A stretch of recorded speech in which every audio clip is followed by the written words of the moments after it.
किसी ने कहा गुरुजी कथा सावन में सुनना चाहिए, भादों में सुनना चाहिए, कुंवार में सुनना चाहिए, कार्तिक में सुनना चाहिए, जनवरी में सुनना चाहिए, फरवरी में सुनना चाहिए, मार्च में सुनना चाहिए, कौन से महीने में सुनना चाहिए और कौन से महीने में किस पक्ष में कथा को श्रवण किया जाता है? हमने कहा ये शिव महापुराण की कथा है।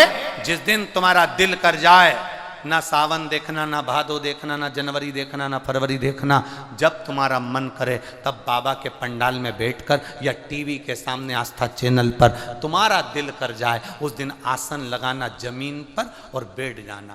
2 चीजें जमीन पर बैठकर करना चाहिए। एक जीमना,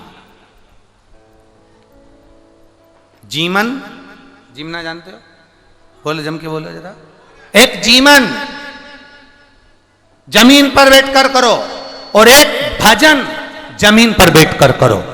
2 चीजें जमीन पर बैठकर करो। एक जीवन, भोजन करने बैठो तो जमीन पर बैठकर करना, और भजन करने बैठो तो जमीन पर बैठकर करना। आसन लगाओ, जमीन पर बैठो और भजन करिए। आसन लगाओ, जमीन पर बैठो और भोजन करिए। 2 चीजें जमीन पर बैठकर करना। क्या होगा उससे?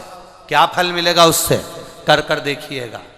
केवल जिसको शुगर हो, और शुगर जिसके शरीर में है, उसको नियम बना लेना चाहिए कि मैं कुर्सी पर, टेबल पर बैठकर नहीं खाऊंगा, मेरे शरीर में कष्ट है। बहू एक काम कर, जमीन पर एक मोटा सा आसन लगा दे, मैं धीरे से बैठूंगा, वहाँ बैठकर मैं खाऊंगा। भोजन करो, और भोजन करने के पहले एक बेलपत्र शिव पर चढ़ी हुई, और भोजन करने के बाद एक बेलपत्र शिव पर चढ़ी हुई। केवल 3-4 दिन खाकर देखो, और शुगर का लेवल जांच करवाना, वो लेवल में मिलेगी आपको। भोजन जमीन पर बैठकर करा जाए, भजन जमीन पर बैठकर करा जाए। जमीन का तत्व हमारे शरीर में होगा तो हमारे जीवन के रोगों को समाप्त करेगा। आजकल तो घर में भी तो बाइयों चप्पल पहने देवी होन, घर में भी चप्पल पहन रही हैं।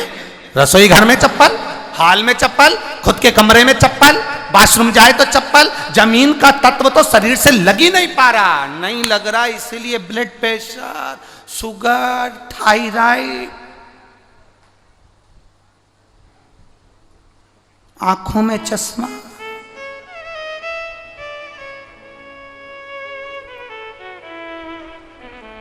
ये आ कहां से रहा है? जमीन तत्व मिल कहां रहा है? जमीन तत्व की प्राप्ति कहां हो रही है?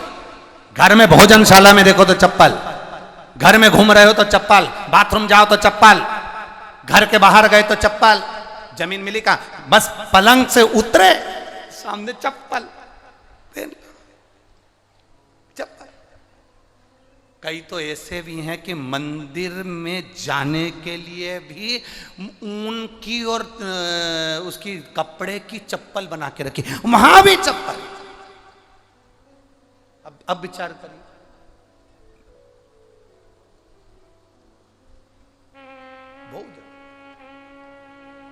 भोजन भजन बैठकर करना प्रारंभ कर दो। जब तुम बैठकर करोगे, थोड़ा सा तुम्हें भले लगेगा कि गुरुजी मेरे को तो डॉक्टर ने कुर्सी पर बैठने का बोला है, मेरे शरीर में कष्ट है, मेरे शरीर में रोग है। देखो, अगर तुम अंदर से बलवान हो ना, अंदर से अगर बलवान हो ना, तो बड़े से बड़े रोग को हराने की सामर्थ्यता तुम्हारे अंदर है। और अगर तुम अंदर से बलवान नहीं हो तो रोग तुम्हें घेरता चले जाएगा। अंदर से बलवान,